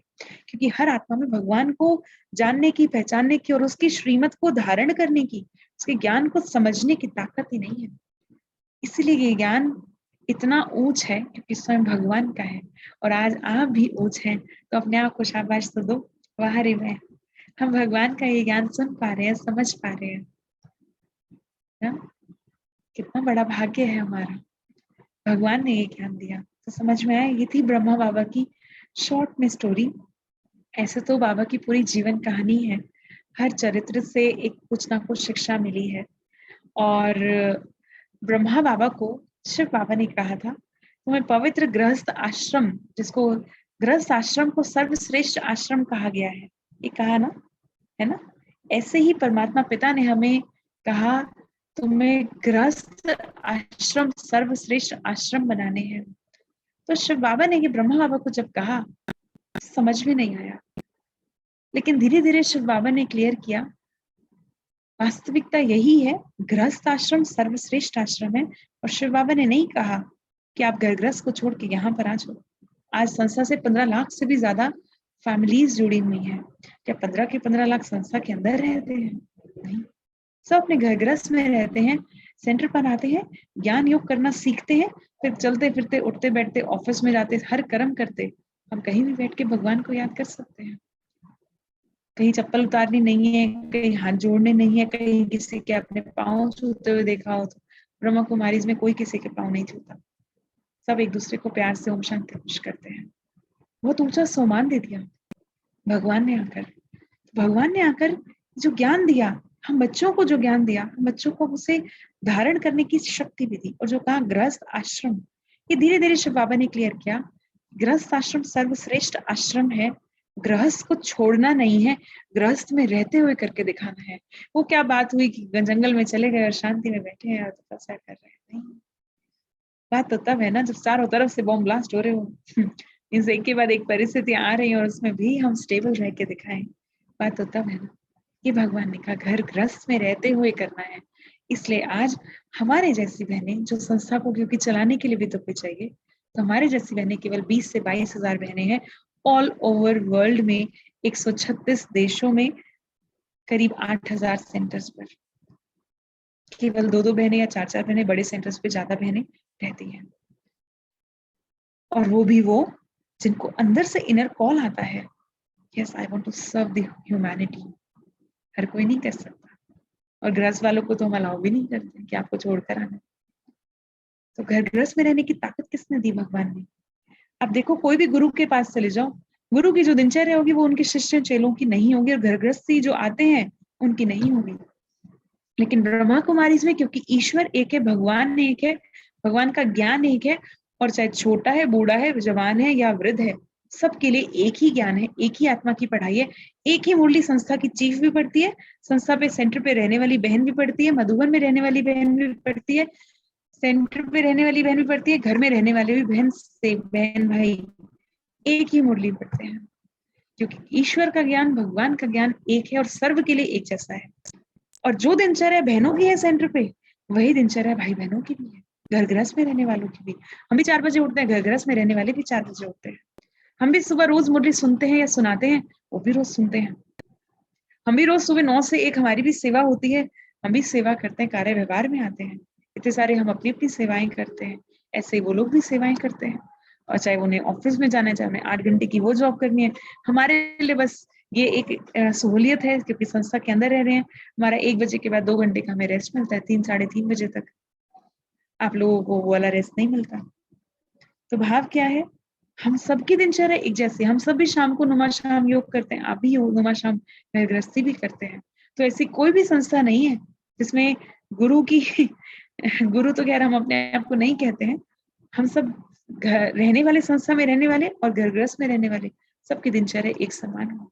और भगवान ने सबके लिए एक ही ज्ञान दिया है, क्योंकि ज्ञान आत्मा के लिए है, ना कि हाई सोसाइटी, लो सोसाइटी और मिडिल सोसाइटी। किसी के लिए अलग अलग ज्ञान नहीं है, सबके लिए एक जैसा ज्ञान है, राइट। तो शिव बाबा के देने के 2 तरीके समझ में आए। एक था परमात्मा आत्माओं से रोज बात करता है, और ये काम आपका होना शुरू हो जाएगा जितना आपकी सोल कॉन्शियस की प्रैक्टिस बढ़ती जाएगी ना, उतना आपको बाबा से डायरेक्ट कनेक्शन महसूस होगा। आपको कोई भी बात पूछनी होगी ना, बाबा इस सिचुएशन में क्या करूं, तो बाबा आपको टच करेंगे, बच्चे ऐसे कर लो, ऐसे निकल जाओगे। तो वो टचिंग और कैचिंग से रिसीव होना शुरू हो जाएगा। As soon as you practice, as soon as you try to stay into the soul conscious state, क्योंकि भगवान आत्मा से बात कर सकता है, कैट कैट से बात कर सकते हैं, मनुष्य मनुष्य से बात कर सकता है। तो द मोमेंट आप सोल कॉन्शियस हुए, परमात्मा की कैचिंग टचिंग होना ऑटोमेटिक शुरू हो जाएगा, राइट। तो यह है एक तरीका। दूसरा तरीका बताया, ब्रह्मा के मुख से शिव बाबा ने आकर ये सारा ज्ञान समझाया जो आज हम आपको दे पा रहे हैं। ये सारा ज्ञान शिव बाबा का है जो ब्रह्मा के मुख से चलाया गया। तीसरा तरीका जो हमने बताया था, नजरों से निहाल, कि भगवान लास्ट में आएंगे और आकर नजर से निहाल कर जाएंगे विश्व की। देखिए सर्व आत्माओं को, आज हम क्यों बैठे हैं यहाँ पर, हम भी अपना अच्छा खासा बिजनेस चला रहे होते, अपने घर में होते, लेकिन आज हमारे को जो इनर कॉल आई वो क्यों आई? भगवान की एक बात टच हुई, बच्चे जन जन को ये संदेश पहुंचा दो कि आत्मा का पिता परमात्मा जिस पर सबका अधिकार है, वो आत्मा का पिता, सर्व आत्माओं का पिता, इररिस्पेक्टिव ऑफ एनी धर्म, हर आत्मा का पिता धरती पर आ चुका है। अब भगवान से आकर अपना अपना वर्षा ले लो, अब आकर अपना अपना वर्षा ले लो। तो भगवान ने बच्चों को एक कार्य दिया है, हम जन जन तक के संदेश पहुंचा दें कि आत्मा का पिता परमात्मा आपका पिता आया है, अपने पिता से जो चाहे वो ले लो। पिता से देखो मांगना नहीं पड़ता, पापा को पता होता है बच्चे को क्या चाहिए, सही समय आने पर पापा सब कुछ लाकर दे देते हैं। ऐसे ही शिव बाबा है। आज से हमें अपने दिल की सारी शेयरिंग शिव बाबा से शुरू करनी है और शिव बाबा को सब कुछ बताना है। बाबा से कुछ भी चाहिए तो बाबा से ही पूछना है, राइट। तो बाबा से पूछकर और बाबा को बताकर, क्योंकि वो पिता है ना, आया है। अब हमारा अपना अधिकार है, हमें किसी के थ्रू चलने की जरूरत नहीं है। दीदी कमेंट्री कराएंगी तो बढ़िया योग लगेगा, अरे मेरे पिता से मुझे कैसे बात करनी है कोई सिखाएगा क्या? कोई टीचर सिखाएगी? नहीं। हाँ, शुरू में थोड़ा सा आधार लेना पड़ता है, थोड़ी टेक्निक सीखनी पड़ती है, वो सीख लीजिए। लेकिन बाबा से आपको क्या बात करनी है, अपने पिता से आपको क्या बात करनी है, वो आपको पता है। मैं तो नहीं बताऊंगी ना आपको अपने मन की क्या बात करनी है। तो आपको अपना संबंध जोड़ना है बाबा से, दिल का संबंध, प्यार का संबंध जोड़ना है, राइट। तो आज इतना ही करें। तो तीसरा तरीका समझ में आ गया, नजर से निहाल किया। अब ये स्टोरी आगे की है जो शालिनी बहन आप बताएंगे या फिर आगे जो भी बताएगा, कि ये ज्ञान ब्रह्मा के मुख से बताया गया, लेकिन मुरलियों से कैसे आया और मुरलियां 2 प्रकार की कैसे हैं, और आगे का जो भी सेशन लेंगे वो फिर ये आगे का कंटिन्यू करेंगे, कैसे ज्ञान लिखा गया और उस ज्ञान को हम फिर पढ़ते हैं, जो ऑल ओवर वर्ल्ड में हेडक्वार्टर्स माउंट आबू से जाता है, राइट। तो ये थे 3 तरीके। और दूसरे रथ का भी, कि जो ब्रह्मा रथ तो 1969 में चला गया, लेकिन कार्य शिव बाबा का था, तो बाबा ने दादी गुलजार का रथ लिया, जिसके द्वारा अव्यक्त पालना हुई। अव्यक्त पालना एक है, व्यक्त माना साकार, सब कुछ उसका टचेबल है, सब कुछ आप देख सकते हो अपनी आंखों से, इन मटेरियलिस्टिक आंखों से मटेरियलिस्टिक वर्ल्ड को देख सकते हो। और दूसरा है अव्यक्त, जिसको हम फरिश्ता कहते हैं। अव्यक्त माना जो व्यक्त में नहीं है, दिख नहीं रहा, लेकिन यस है। अव्यक्त माना सूक्ष्म सफेद प्रकाश का शरीर, फरिश्ता स्वरूप। ये शालिनी बहन आप बता देना बाद में, या दिखा देना कोई वीडियो कि फरिश्ता कैसा होता है, और कैसे वो आकारी फॉर्म में हम सूक्ष्म वतन में जाते हैं, और कैसे हम बाबा से बात कर सकते हैं। बातों की लेन देन परमधाम में नहीं होगी, क्योंकि परमधाम में बिंदु रूप है, हम अपने मूल स्वरूप में टिके हुए हैं। लेकिन सूक्ष्म वतन में हम बाबा से हर प्रकार की बात कर सकते हैं।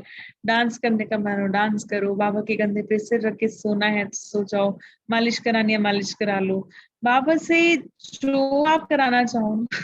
बाबा is the best assistant, best helper, best guide, best friend and best teacher, जो आपको हर पल हर सिचुएशन में आपको गाइड करेगा। बच्चे अब ऐसा करो, अगर आप पूछेंगे तो ही गाइड करेंगे, और सोल कॉन्शियस में होंगे तो ही उसकी वो टचिंग को कैच कर देंगे, राइट। जी, दीदी कुछ पूछना अगर है किसी हमें, को तो पूछ सकते हैं। हेलो हेलो हाँ जी नरेश भाई। दीदी, अगर हमें mount Abu Om Shanti retreat centre जाना हो तो किसी की परमिशन की जरूरत होती है? हाँ देखिए, सिस्टम बनाया गया है। ये सिस्टम इसलिए बनाया गया कि एक साथ बहुत सारे बिना इन्फॉर्मेशन के आ जाएंगे, तो भाई आपके घर में भी अगर 15 लोग एक्स्ट्रा आ जाएं एकदम से, तो खाने की तो अरेंजमेंट करनी होती है ना। बाबा के जी घर में बच्चे आएंगे तो खाना रहना होना चाहिए ना, इजीली बच्चों को सबको मिलना चाहिए। तो इसलिए बस ये सिस्टम बनाया है कि अपने सेंटर के थ्रू आए, जो भी आपके इसको कोऑर्डिनेट कर रहे हैं, ईशू बहन या शालिनी बहन जो भी हैं, आप उनके थ्रू फिर चलिए, जैसा भी वो कहें। आपको जाने का मन है आप हमें बताएं, फिर वो जब भी कोई डेट होगी डेट लेके। और फिर क्या होता है, यहाँ पे प्रोग्राम्स चल रहे होते हैं ऑलरेडी, तो फुल होती है एकोमोडेशन। तो जब जी यहाँ पे आप बताएंगे तो पहले आपका रजिस्ट्रेशन करा देंगे, तो फिर वो आपको सहज रीति से लेके आ पाएंगे। व्यवस्था से आते हैं तो फिर हमें भी फिर वो व्यवस्था मिलती है। जी जी फिर अगर आप आए और आपको यहाँ पे अच्छी व्यवस्था ना मिले तो फिर वो अच्छा नहीं लगता है ना। जी जी। इसलिए बस ये सिस्टम बनाया है कि अपने सेंटर के थ्रू सभी को आना है, और सेंटर सभी हेडक्वार्टर से कनेक्टेड होते हैं। तो फिर सेंटर्स हेडक्वार्टर्स में इंफॉर्मेशन भेजते हैं कि हम अपने इतने गेस्ट्स को लेकर आना चाहते हैं, हमें आप डेट बताइए, हम कब आ सकते हैं। तो इसलिए इस ये सिस्टम बनाया है। इसके सिस्टम को लिए फॉलो इसके करते हैं लिए तो हमें ही सुख मिलता है। इसके लिए दीदी कोई चार्जेस होता है? के लिए इसके लिए कुछ? चार्जेस देखो, बेटी अपने मायके के घर जाती है तो कुछ चार्ज तो नहीं देती ना। जी ऐसे ही आप भगवान के बच्चे हैं, तो चार्जेस ऐसे हमारे यहाँ कुछ भी नहीं है। लेकिन हाँ, बाबा के घर में हम आते हैं, फैसिलिटी लेते हैं, तो हमें अपने आप ही मन करता है कई बार कि हम इतने दिन रहे हैं, अब कहीं कहीं और रहते तो भी तो कुछ ना कुछ खर्च करते। तो बाबा के घर में हम सफल जरूर करते हैं, अपने भाग्य जरूर बनाते हैं। इसको कहते हैं ना, सुदामा के 2 मुट्ठी चावल से उनको सोने के महल मिले। तो अभी का गायन है, हम भगवान के घर में सेवा लेते हैं। शुरू में सबसे पहले बाबा कहते हैं सेवा लो, सेवा कराते नहीं है, आप लोगों से कुछ लेते नहीं है। लेकिन जब किसी के मन से खुद आता है तो सब जगह डोनेशन बॉक्सेस होते हैं, जिसका मन आए डाले, जिसका मन नहीं है ना डाले। तो जी। हम किसी को कंपल्शन नहीं करते हैं कि आपको डालना ही है, लेकिन अगर आपको मन करता है वॉलंटरीली कंट्रीब्यूट करने का तो वो आप कर सकते हैं। धन्यवाद दीदी, थैंक यू। और किसी को कुछ पूछना है? ठीक है शालिनी बहन, बाकी क्लियर हुआ? और कुछ रह गया या तो बताएं। बहुत बहुत अच्छा था दीदी, इतना अच्छा क्लैरिटी मिला सबको, बहुत पेशेंटली सभी ने बैठ के सुना। मुझे भी बहुत अच्छा लगा ब्रह्मा की कहानी, और एक बार कितने भी बार सुनेंगे वो बस नहीं है, जी ज्यादा सुनने की इच्छा होती है। बहुत बहुत थैंक्स जी दीदी। अब जी। फिनिश किया है आप अब? क्या कह रहे हैं? पूरा पूरा फिनिश हो गया है आपका? हाँ हाँ जी, अभी फिनिश हो गया है, पूरा कर रहे हैं। किसी का कोई प्रश्न भी अभी नहीं आया है। हाँ हाँ। नरेश अभी भाई, इतना ही हमने नीतू स्टोरी जी, रखी है, बाकी किसी को कुछ हाँ, पूछना है तो नीतू बहन पूछ कुछ। लीजिए। हाँ, नहीं पूछना नहीं है, बट मैं ये एनालाइजेशन कर रही हूँ, एनालाइज कर रही हूँ कि ये एक बहुत अच्छी बात आपने समझाई कि मतलब ज्ञान सभी के लिए एक सा है। और आपने ये कहा जरूर कि भाई हम, आप और हम सब इक्वल हैं, बट एक वो आप हमारे लिए टीचर हो और आपने बहुत अच्छे से ये चीजें समझाई कि हम कहीं से भी कनेक्ट हो सकते हैं गॉड के साथ, परमपिता परमात्मा के साथ, और जो ब्रह्मा बाबा से हम बात कर सकते हैं जो आपने बताया। तो उसके लिए मुझे लगता है कि अपने आप को प्योर करके हमको एक एक्सेप्टेंस भी रखनी पड़ेगी कि वो तो हमको कहीं ना कहीं से साइन दे रहे हैं, बट हम उस लायक बने कि हम उसको एक्सेप्ट कर सके और अपने क्वेश्चन के आंसर्स रिसीव कर पाए। अरे देखो, आप तो बाबा के बच्चे हो ना, आप ऑलरेडी, आपके अंदर एक्सेप्टेंस है तभी तो सुन रहे हो, है ना। आप तो ऑलरेडी बाबा के गुलगुल बच्चे हो, तो ऑलरेडी जो ज्ञान समझ पा रहे हैं, यही तो आपकी अपनी एक्सेप्टेंस है, यही तो आपकी अपनी अपने एफर्ट्स है। देखो, आप रोज आके बैठते हो, ये भी तो आपकी एक्सेप्टेंस है, यही आपका पहला कदम है कि आप इतने भाग्यशाली हो। आपका पहला कदम और भगवान के 1000 कदम, फिर भगवान हमें मदद करते हैं, हमें तो कुछ करना ही नहीं पड़ता। देखो, ब्रह्मा कुमारी में कुछ लोग कहते हैं भ्रांतियां बड़ी होती हैं, ये करना पड़ेगा वो करना पड़ेगा, लेकिन कभी भी हमने नहीं देखा कोई किसी को फोर्स करता हो कि आपको ये करना ही है। नहीं, हमें किसी ने नहीं कहा आपको ये सब छोड़ना है, आपको ये वस्त्र धारण करने, नहीं। हमें तो डर लगता था ये व्हाइट साड़ी पहनने से, लेकिन फिर अपने आप ही मन किया, नहीं नहीं मुझे ये ड्रेस पहननी है। तो जब अपने आप मन करता है ना, तो वो बदलाव आता है। ऐसे नहीं कि कोई मुझे कहे फोर्सफुली, और भगवान तो कभी भी हमें फोर्सफुली कुछ नहीं करने के लिए कहता। पिता है ना, पिता इतना बढ़िया पिता है। माता पिता तो फिर भी डांट के कह देते हैं, नहीं तुम्हें करना है, नहीं जाना तो नहीं जाना, लेकिन शिव बाबा कभी नहीं कहते। और एक चीज की छोटी सी नीतू बहन मैं कहूंगी, हमें बात ब्रह्मा बाबा से नहीं करनी है, हमें बात शिव बाबा से करनी है। हाँ, मैं भी ये सोचा था। बात हमें ब्रह्मा बाबा के थ्रू करेंगे, क्योंकि शिव बाबा के पास अपने कान नहीं है, तो ब्रह्मा के कानों के द्वारा वो सुनते हैं शिव बाबा। इस बात को शालिनी ने बहुत अच्छे से अगली क्लास में आप क्लियर करिएगा कि शिव बाबा हम बच्चों की बात कैसे सुनते हैं। ब्रह्मा के द्वारा सुनते हैं। ब्रह्मा का पार्ट अब का क्या है? अब का ब्रह्मा का पार्ट सूक्ष्म वतन का चल रहा है। जब वो 1969 के बाद उन्होंने देह का त्याग किया, उसके बाद से वो सूक्ष्म वतन में उनका पार्ट चल रहा है, क्योंकि शिव बाबा को अपना कार्य ब्रह्मा के रथ के द्वारा ही कराना है।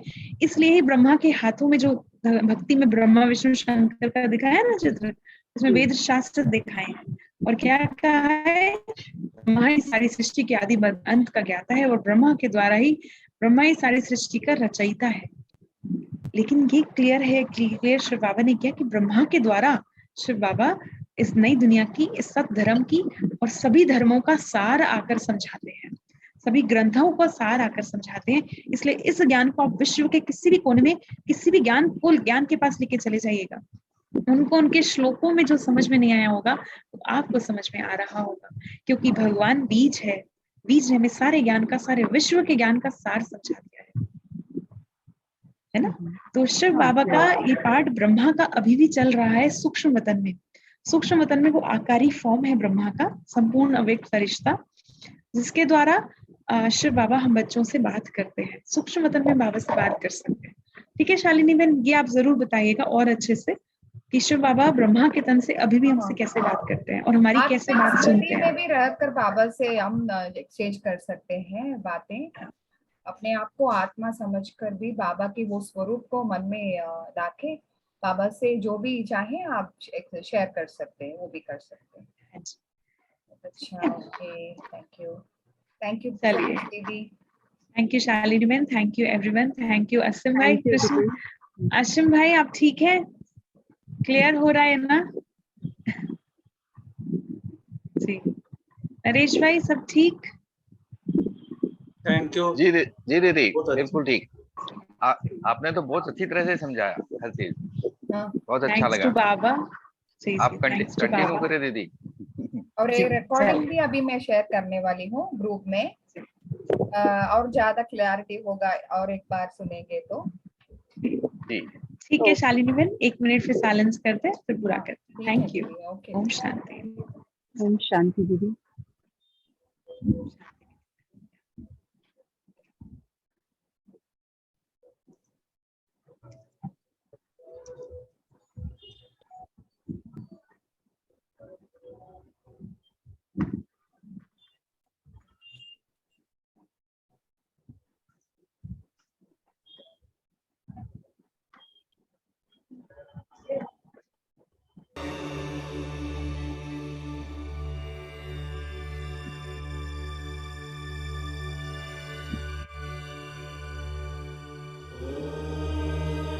थोड़ी देर के लिए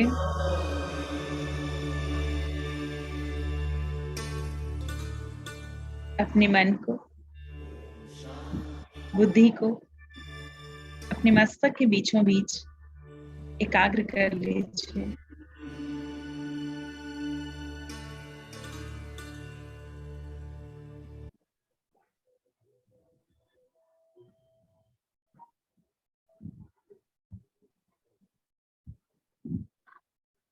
अनुभव कीजिए जैसे मैं चमकीला सा सितारा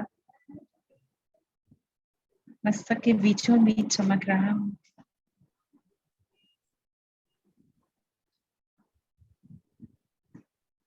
आज से हम यही अभ्यास करेंगे, बार बार इन बाहर के 2 नेत्रों के द्वारा नहीं, बल्कि इस तीसरे नेत्र के द्वारा ही बाहर की दुनिया को देखेंगे। लंबे से सितारे की आंखों आत्मिक स्थिति में टिकते हुए, संपूर्ण बिंदु रूप की अवस्था में रहते हुए बाहर की सभी सीनरीज को देखेंगे। जीवन भर में भले ही कितना ही हलचल, कितनी ही बातें क्यों ना हो, भले ही आसपास भी कितनी भी आवाजें क्यों नहीं आ रही हो, लेकिन मेरा स्वयं पर संपूर्ण नियंत्रण है। मैं आत्मा शांत स्वरूप हूँ, सुख स्वरूप हूँ।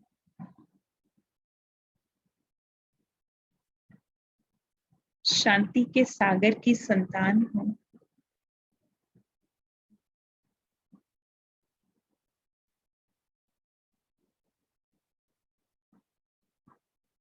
शांति धाम की रहने वाली हूँ। इस धरती पर कुछ समय के लिए केवल अपना रोल प्ले करने के लिए आई हूँ। बार बार रोल प्ले करेंगे, रोल पूरा हुआ फिर डिटैच होकर फिर से अपने परम धाम घर जाएंगे। वापस से सर्व शक्तियों की किरणें लेंगे और किरणें लेकर शक्तिशाली बनकर फिर से अपनी देह में बिंदु रूप फिर से विराजमान हो जाएंगे और फिर कर्म करेंगे और अपने इस तीसरे नेत्र से ही हर सिचुएशन को देखेंगे। आज से और कल तक हम यही बार बार खुद को याद दिलाएंगे कि मैं आत्मा परम धाम की रहने वाली, शांति धाम की रहने वाली, शांति के सागर की संतान, बहुत शांत स्वरूप हूँ। एक बिंदु ही तो हूँ, सर्व शक्तियों से संपन्न हूँ, सर्व गुणों से संपन्न हूँ। मुझे बाहर की इस दुनिया से कुछ नहीं चाहिए। मैं अपने आप में संपन्न हूँ। जो मुझे चाहिए वो केवल मुझे आत्मा को मेरे पिता दे सकते हैं, परम पिता निराकार शिव बाबा। हम सिर्फ और सिर्फ शिव बाबा से लेंगे आज के बाद, किसी व्यक्ति वस्तु स्थान से नहीं। कोई कामना नहीं, कोई इच्छा नहीं। अपने तीसरे नेत्र को सदा जागृत रखेंगे। ओम शांति। Thank you. आज थोड़ा लेट हो गया, रियली सॉरी फॉर दैट। ओम शांति दीदी, ये बहुत कुछ गेन किया दीदी। ओम शांति। ओम और शांति दीदी, thank thank you. You. Ending meeting. Thank you. Okay, thank you Vinita ma'am.